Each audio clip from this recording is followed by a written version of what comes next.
Hello, Becky. It's lovely to have you with us today. How are Hello, you? hello. Great to be here. Good. Yes, I am fab, thank you.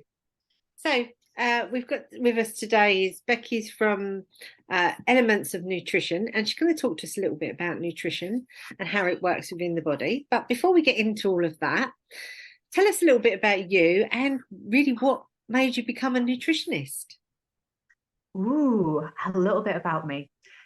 Well, I am heading towards the big 50, and it's taken me a long time to get a grip on my own nutrition. And I'm not going to say that I am perfect, and we are all a beautiful work in progress. But it is something that I strive to work on every single day. And I'm a mum, so my daughter is 16 now, and she presents me with her own little challenges, including how to feed a household and that have entirely different tastes when it comes to food, and the whole kind of teenage rebellion control thing. So that creates yeah, somewhat of a discord between us. But hey, um, I am all about reducing stress. Mm. So I'll tell you my story of how I got into this just in a sec, but it does all kind of hinge around stress. And my focus is to try and be as resilient as I possibly can be to stress, because life just throws so many things at us every single day that we have to cope with. And when we're in a resilient state, because we're looking after our nutrition and our movement and all of those kind of cornerstones of health, we're just a lot more able to cope with the that comes flying at us from every Yeah. angle. Um, I have got a cat named Belvedere, and I live in a little village called Ringley, which is near Bolton in England. So across the channel from your good self. And Belvedere is, she's a great reminder for me to sit down and relax and chill, because the way that I am, I just want to be doing this and doing that and doing the other, and I get excited, and then oh look, there's something really shiny. So she helps me with my grounding and makes me rest and relax. Bless her. I have got a bearded dragon called Ed Miliband. Obviously, we like to have a sense of humour in this house, because I think fun, honestly, is something that we need to focus on every day to kind of offset those stresses. And today, for a little bit of fun, I just power walked around the block. And I'm very, very lucky that in this village, we've got a woods, which is like right next door to my house. We've got a river, and we've got loads of beautiful scenery and wildlife and everything. So I can step outside my door, and literally 2 minutes down the road, I've got rheas, like little baby emu looking things, and goats, horses, Wow. deer, you name it. Yeah. And so just a little taste of nature whenever I Yeah. can between my meetings just keeps me Yeah. And it's so important, energized. Yeah. isn't it? Oh, it really is. It really is. I envy where you live in so many ways. But I mustn't grumble. I've got all of this on my doorstep. Mm. Um, so yeah, that's kind of me. My other half lives on the opposite side of Manchester, and it's great to not live with a partner for so many reasons, because you've got the support there when you need it, but the rest of the time when you want that personal space and relaxation and things, you are in control of your own life, which Yeah. is so important when it comes to regulating your stress levels. I work part time at a health food store. I've been doing that since I retrained in nutrition. I have been a volunteer for Diabetes UK for over 10 years. Recently ended that because of so many other commitments. I run my business 3 days a week. supposed to be 3 days a week. Of course, it ends up like 7 days a week, and you'll be well aware of this phenomenon. When you're running your business, you just want to do everything all the time. Yeah. And I love dancing. Oh. So raving is my thing. And part of my mission, which kind of is aligned with helping women resolve their stress and look after their health, is about still being able to rave, get on the dance floor, throw some shapes when I'm like 90. I just want to rave to the grave. And my Very mission good. I like that. it's fab, isn't it? Is to have like this raving and behaving retreat, maybe in Ibiza somewhere, where we can all go and party without having to worry about our achy joints and feeling rubbish the next day and the next day and the next day. Because as we're getting on a bit, we don't bounce back from drinking alcohol and doing mischievous substances like we might have done back in the day. So raving and behaving is like a healthy, low tox way of still going out and partying and having a great time. Well, that's interesting, because then thinking about low toxicity and nutrition, what does nutrition really mean to you, and when you're talking to other people? I've actually jotted down the definition according to the Cambridge Dictionary. So I'm going to read that out. This is the definition of nutrition. It's the substances that you take into your body and the way that they influence your health. That is it. That's all it says. So it's what we take in and how it influences our health. But I tend to think about nourishment. So nourishing not just your body, but also your mind and your soul, all really, really important for our state of health. And nourish is to supply with what is necessary for life, health, and growth. So I think that is a great definition, and gives us more clarity, because it is not just about health. It affects our longevity, it affects our quality of life, and it affects our growth as well, what we put in there in every which way. And what does it mean? Well, the way that I think about it is we're always either moving towards health and life and growth, or we're moving away from it. And every single choice that we make when it comes to our food is moving us one way or the other. There are things that are probably somewhere in between, and they help us stay in balance. But every single choice is going to take us one way or the other way. And what we want to be doing is constantly moving towards health and growth and life, rather than in the opposite direction.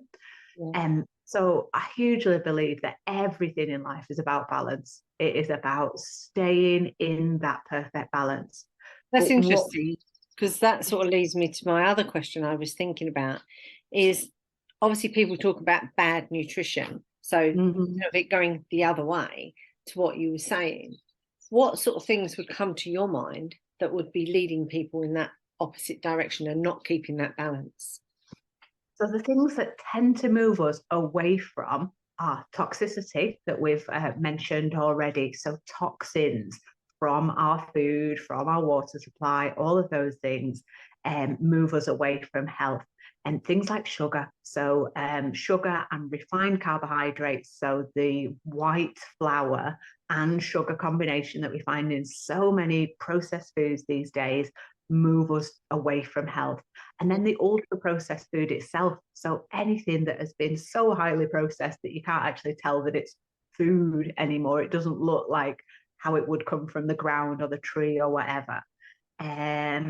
So those are the main things: the sugar and refined carbs, toxins, and that ultra processed food.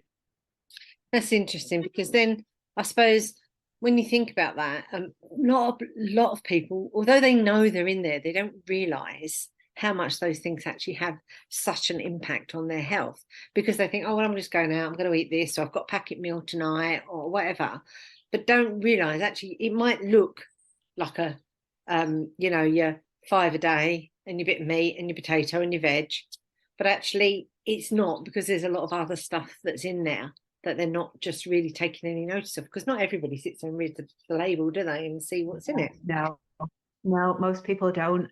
And when we are after a certain goal, or maybe the way that we've been pre-programmed by society or parents or Slimming World or whatever, we will focus on perhaps the wrong things for health, so things that aren't helpful to us, like the calorie content of something.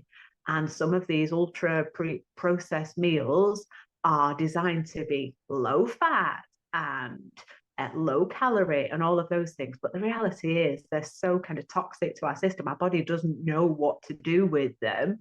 And so the things that it does contain, we just store in our fat. And so we end up with bigger and more fat cells to counter and kind of protect us from the toxic stuff that's in there. So it's, although it's low in calories, it's not actually helping us on the weight loss side of things. And that's interesting, because something I always say to people is getting the healthy fats, because we still need them.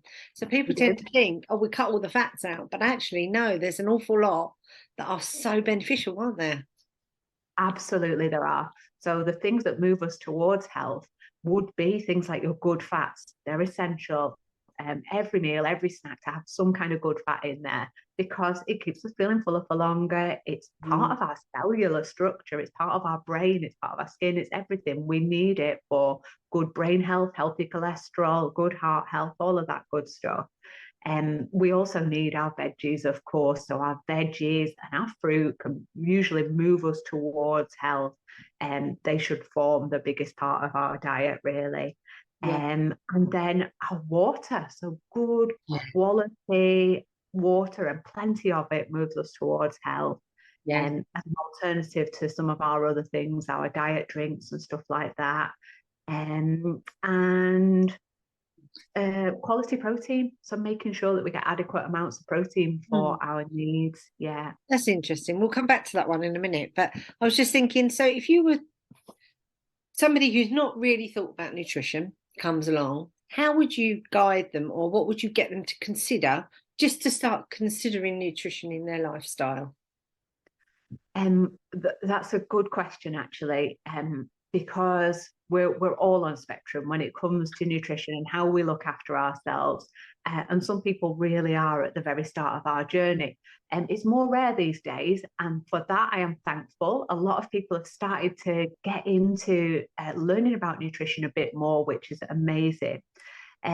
So for all people, what I'd consider are your needs. So what does your body need? And then I'd think about your microbiome's needs. So what do the bacteria and the viruses and the fungi and everything that lives within you and on you, and what do they need to move you towards health? And then I think about what doesn't serve you. So there's some of the things that we've been talking about that move you away from health. What in your current diet doesn't serve you? And I think about what actively harms you. So just because something doesn't serve us, like it's not giving us micronutrients or macronutrients or feeding our microbiome, they can, but like the more inert things, and a lot of things that we put into our body actively do us harm. So if we've got food intolerances, if we have got any kind of allergy related things, if we haven't got the digestive enzymes to break things down, if we haven't got adequate stomach acid to kind of break everything down, and certain foods are going to cause us problems. So we need to make sure that what we're putting in is not doing us harm as well. And what I always say is, when people are just starting, is that we need to fit whatever plan we choose, whatever kind of new lifestyle and diet we're thinking about, is that it fits into their ecology. So the people around them, their environment, and it fits with their tastes, so their current tastes.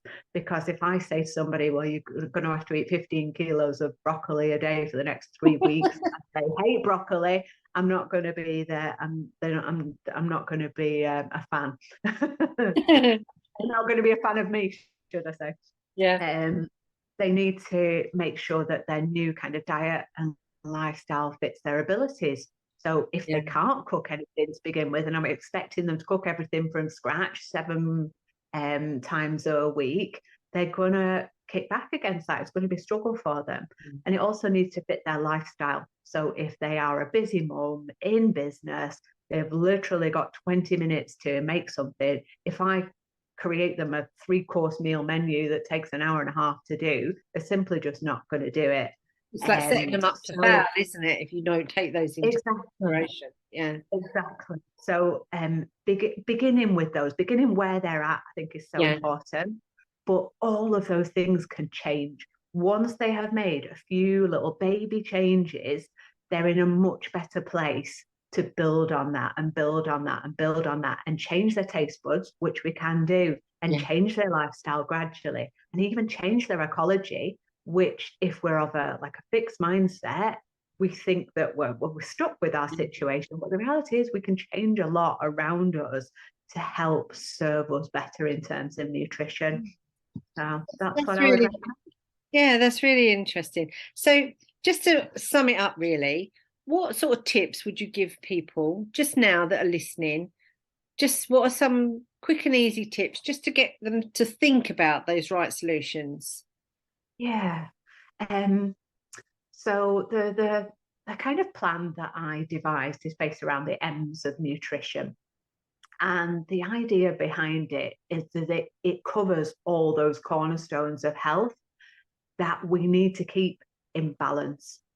And what we find is because there's so much conflicting information out there, and you can follow this personal trainer, and you can follow this nutritionist, and you've got TikTok coming at you from 15 different angles, all with different stuff going on. And I think it's just so important, especially to keep our stress levels down, which really is a huge factor when it comes to our health, is to keep it as simple as possible. So the M's of nutrition are things like looking after our microbiome, mindfulness, our movement, mindset, and me, which is self-love, and metabolism. And all of those things will mean different things to different people, and our interpretation of that is cool. And what I try to explain is that we can see it at whatever depth we are capable of seeing at that time. So for real kind of basics of it, we are literally just ramping up ever so slightly every area of our life when it comes to those M's of nutrition. When we get to the higher level, so if people have been working with me for 10, 11, 12 weeks, we're getting down into the nitty gritty, the fine tuning of everything for that exact person so that they can really nail it for optimum health. Yeah.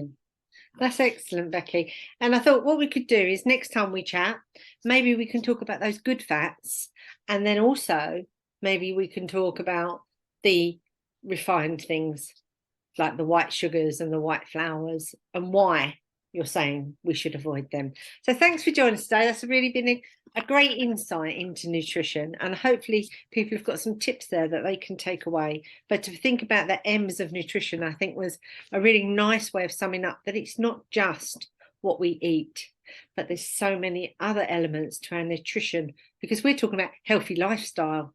We're not just talking about, oh, let's eat this fad diet or this fad diet, but it's about setting people up for life, isn't it? Exactly. So thanks ever so much, Beccy, and look forward to next month. You're very welcome. It was a pleasure. Thank you so much.